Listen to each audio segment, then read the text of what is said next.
बहुत वर्ष पहले एक राजा की दो रानियां थी। बड़ी रानी शोभा बहुत अच्छे स्वभाव की दयावान स्त्री थी। छोटी रानी रूपा बड़ी कठोर और दुष्ट थी। बड़ी रानी शोभा के एक पुत्री थी, नाम था देवी। रानी रूपा के भी एक बेटी थी, नाम था तारा। रूपा बड़ी रानी और उसकी बेटी से नफरत करती थी। एक दिन रूपा ने बड़ी रानी शोभा की पुत्री देवी को आज्ञा दी कि वह प्रतिदिन राजा की गायों को जंगल में चराने के लिए ले जाया करे। रानी शोभा यह अच्छी तरह जानती थी कि यदि देवी गायों को चराने के लिए गई तो रानी रूपा उन्हें किसी और परेशानी में डाल देगी।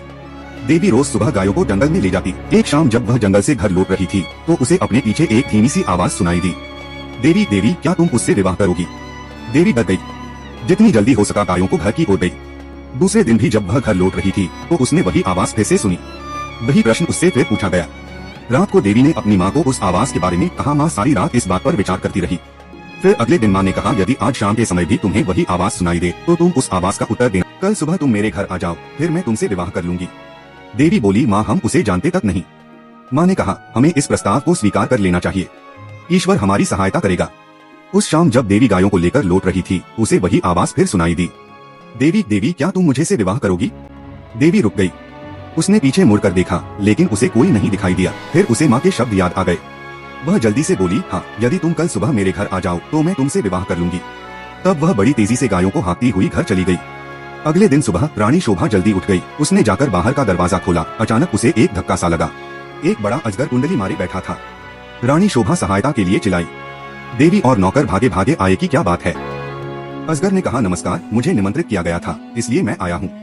आपकी लड़की ने मुझे से वादा किया था कि यदि मैं सुबह घर आ सकूं तो वह मुझसे विवाह कर लेगी, मैं इसलिए आया हूँ। रानी शोभा की समझ में नहीं आ रहा था कि वह करे तो क्या करे। एक नौकर भागकर रानी रूपा के पास गया और उसने सारी घटना बतला दी। रानी ये सुनकर प्रसन्न हुई। वह उसी समय अपने नौकरों के साथ रानी शोभा के घर गई। रानी रूपा बोली, यदि राजकुमारी देवी ने किसी के साथ विवाह का वादा किया है तो उसे अपना वादा अवश्य निभाना चाहिए। उसी दिन विवाह हो गया। रानी शोभा और देवी के लिए यह कोई प्रसन्नता का समय नहीं था। विवाह के पश्चात अजगर अपनी पत्नी के साथ उसके कमरे में गया।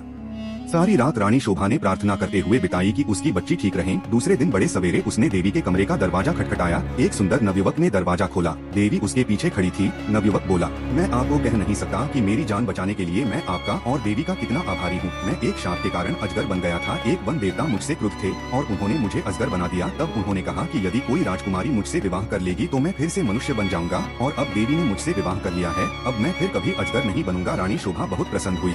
चारों ओर से लोग इस विचित्र नवयुवक को देखने लोग राजमहल में आने लगे। रानी रूपा बहुत गुस्से में थी। उसने झल्लाते हुए अपने आप को कमरे में बंद कर लिया। वह चाहती थी कि उसकी बेटी तारा भी ऐसी भाग्यशाली बने। आखिरकार उसे एक युक्ति सूझी। उसने अपनी लड़की को बुलाया और बोली, देवी का विवाह तो अब हो गया है, इसलिए गायों को जंगल में चराने के लिए तुम ले जाया करो। तारा चीख कर बोली, इतने नौकर हैं तो फिर मैं क्यों गायें चराने जाऊं? रानी क्रुद्ध होकर बोली, यह मेरी आज्ञा है। एक बात और भी सुनो, यदि जंगल में कोई तुमसे विवाह का प्रस्ताव करे तो तत्काल कह देना कि तुम विवाह के लिए राजी हो। यदि वह अगले दिन सुबह हमारे घर आ जाए। तारा रोज सुबह गायों को जंगल में चराने के लिए ले जाती और फिर शाम के समय वापस ले आती, लेकिन उसने एक बार भी जंगल में किसी तरह की आवाज नहीं सुनी जो यह कह रही हो, क्या तुम मुझसे विवाह करोगी? जंगल में कोई अजगर तो था नहीं जो तारा से विवाह का प्रस्ताव कर था। इसलिए रानी ने खुद अजगर ढूंढने का निश्चय किया। उसने अपने नौकरों को एक अजगर लाने की आज्ञा दी। बहुत खोज करने पर काफी दिनों पश्चात उन्हें एक बहुत बड़ा अजगर मिला। उसे पकड़कर वे राजमहल में ले आए।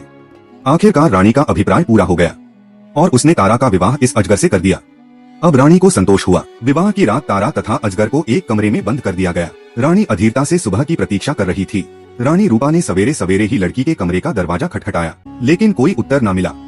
उसने जरा और जोर से दरवाजा खटखटाया, लेकिन दरवाजा तब भी न खुला। रानी से और प्रतीक्षा न की गई और उसने धक्का देकर दरवाजा खोल दिया। मोटा अजगर जमीन पर पड़ा हुआ था, लेकिन तारा का कहीं पता नहीं था। रानी चीख पड़ी। महल में सभी ने उसका चीखना सुना। राजा और नौकर भागे आए कि क्या बात है, राजकुमारी कहाँ है? सब चिल्लाए, वह तो अजगर के पेट में होंगी। रसोइया बोला, देखो वह कितना मोटा हो गया है। रानी अब बड़ी जोर जोर से रोने लगी। राजा भी रोने लगा। रसोइया अपना सबसे बड़ा चाकू ले आया। वह बोला, यदि वह अब तक जीवित हुई तो बचाया जा सकेगा। वह अपना सबसे बड़ा चाकू ले आया और अजगर को काट दिया। तारा अभी भी जीवित थी। रानी रूपा अपनी बेटी को देखकर उसके गले लगकर जोर जोर से रोने लगी।